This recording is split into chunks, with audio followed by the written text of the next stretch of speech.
Hi, I'm Karen Rice and welcome to my YouTube watercolour channel. I'm going to be painting in my sketchbook today and I'm going to be using watercolour pencils. I haven't used them for a while, but I felt quite inspired to get my sketchbook out and just have a little dabble. So I'm painting some simple little magnolias and just going to show you some of the sort of basic techniques that you can use to get started with watercolour pencils. And I'm also going to use some of my watercolour techniques as well, some spattering and some salt in the little tutorial. I really hope you're going to find the techniques I use in this tutorial helpful and inspire you to get your sketchbooks out and maybe some watercolour pencils as well. So let's get started. Here's the beautiful reference photograph, and I'm just going to be painting the two magnolias on the left, and a link for this photograph can be found in the description below. So here are the materials that I'm going to be using. I put some framing tape just around the edge of my sketchbook there, and I've sketched the magnolias out with a pink water-soluble pencil. And you can actually get access to this drawing on my Patreon membership. Just click the link in the top right hand corner and it will give you some more details. I'm using several brands with the watercolour pencils: Faber Castelle, Caran, Rowney, and even some of the children's watercolour pencils from when they were young. I've still got some of those. So I hope that's helpful, but I will have details about the materials I'm using in the description below, along with links if you'd like to purchase any of them. Because I hadn't used watercolour pencils for years, I just sort of started off instinctively. So I'm just using some pale pinks here and just sort of sketching in some colour with the watercolour pencils. And then I'm using my size 6 brush. I've wet it, it's not too wet, and I'm just sort of reawakening the watercolour pencils to create a little wash. So I've got a really lovely pink here. This is one of the Caran watercolour pencils. I'm not even sure if they've got these anymore, but I'll try and put an equivalent link in the description. So what I did find with the sketchbook straight away was when I sort of put the coloured pencils on, wet it to make a wash, when I put more coloured pencils on top, it almost tore the paper slightly.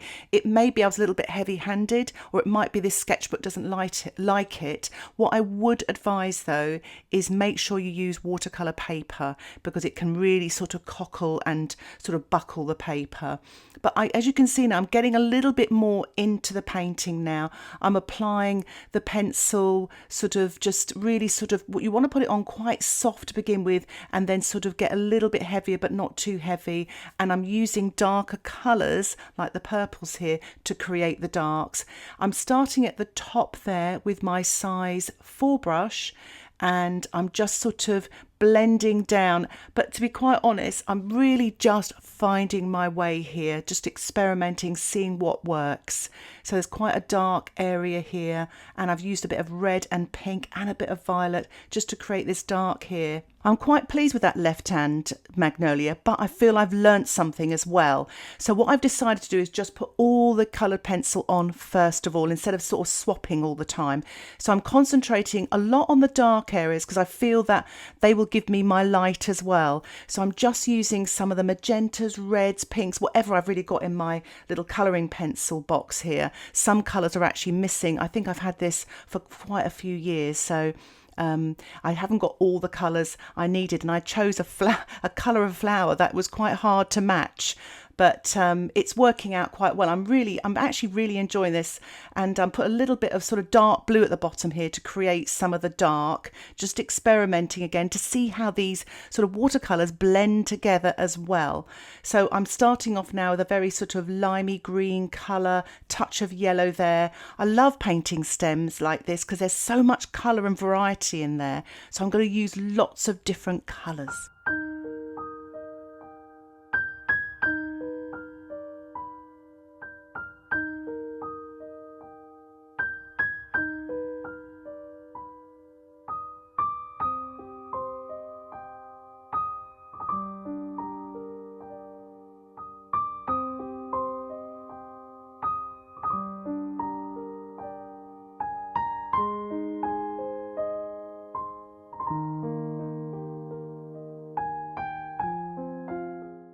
So once you've actually put all your colours on with your coloured pencils, you can start applying the washes again. And I actually feel a lot more in control now.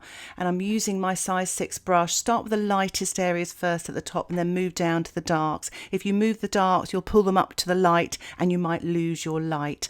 I just absolutely love painting this stem. I'm just dropping in some water here just to wake up that watercolour pencil and to blend the colours, and they're stunning.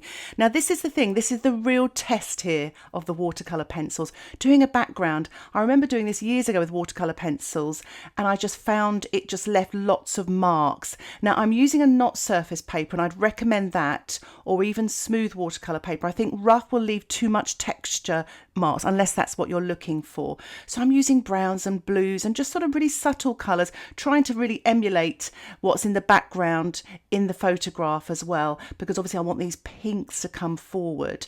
Now where the magnolia, where the petals are lighter, I'm going in darker, so I'm using sort of greys and blues just to make it really dark around the edge of the flowers there. You've got so much control with watercolour pencils, and I don't know why I haven't been using them. My students have been asking me for years to use them. I'm always going, no.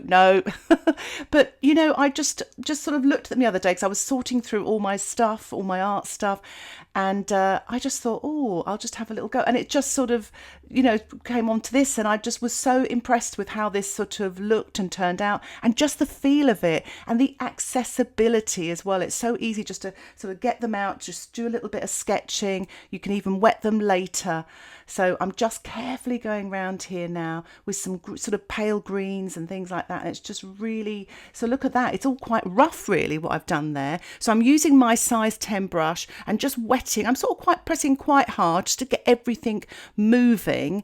And, you know, the only thing I would say, obviously, with, you know, compared to watercolour paintings, I use tubes. You get so much paint, and it's a little bit like using pans. You know, you've got a limited amount of paint there, but it is perfect for sketching. It's really nice. It's doing what I need it to do. So I'm just carefully going around the edge of the flowers here, wetting the background and using the tip of that size 10 brush and just adding the water and blending as I go.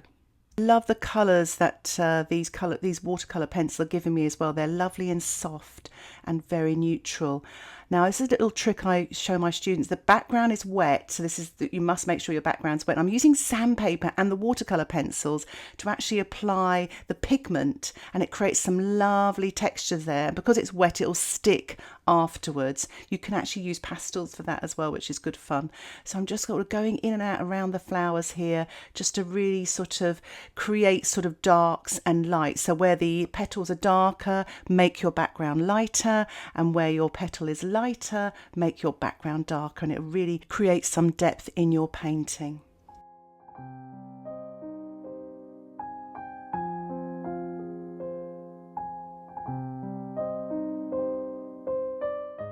I'm just applying some sea salt now to the background. I'm testing out the watercolour pencils to see if they give me the same sort of result that I get with my watercolour paint. So have a look and see how that develops.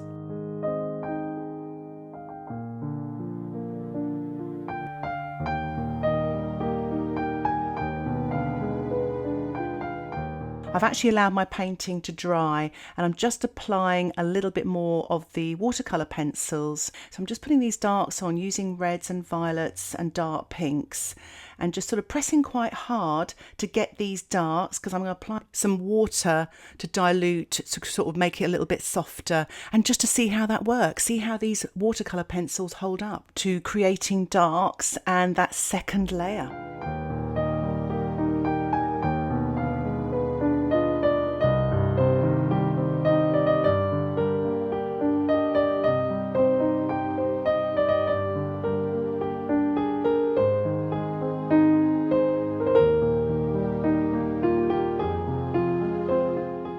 So the surface of the paper is damp. You could dry it, but I just wanted to put some sort of thin sort of veins in there using the watercolour pencils and without wetting them again. And I'm just putting a little bit more dark just underneath the stem I'm using a bit of black actually, just to really sort of get these darks going. But I'm sort of getting quite excited because I really like what's happening here, and it's kind of almost effortless is the wrong word, but it's kind of easy access. That's what I'm looking for. Now, I promised you a little spatter, so I'm actually just sort of working the tip of the watercolour pencil and just sort of getting it wet and then spattering, and it's quite a nice sort of technique. And here is the finished painting. So I've removed the framing tape, and it's worked out really well. I love all the texture in the background, especially the salt in the top right hand corner. So it's worked really well. I really hope you enjoyed that tutorial and it's inspired you to maybe get your sketchbooks out, your watercolour pencils out and have a little dabble. This is my finished little sketch here and I'm really quite pleased with it on the whole. And I actually, believe it or not, I really enjoyed painting it. It came to life. What really surprised me as well was the background. I didn't think I'd be able to get a background like that, so I was really, really delighted. I'm really inspired now to get my sketchbooks out and do a little bit more experimenting with watercolour pencils. So watch this space. But for now, if you have any questions or comments about this tutorial, please put them in the comments section below and I'll try and get back to you as soon as I can. And if you like this tutorial and you'd like to see more like it, why not subscribe to my YouTube channel and you'll get updates of my latest videos. And for those of you that want to watch longer tutorials with lots more tips and techniques and voiceovers with access to downloadable sketches, why not think about the Patreon membership? You can cancel anytime. Thank you again for watching. Happy painting. Bye for now.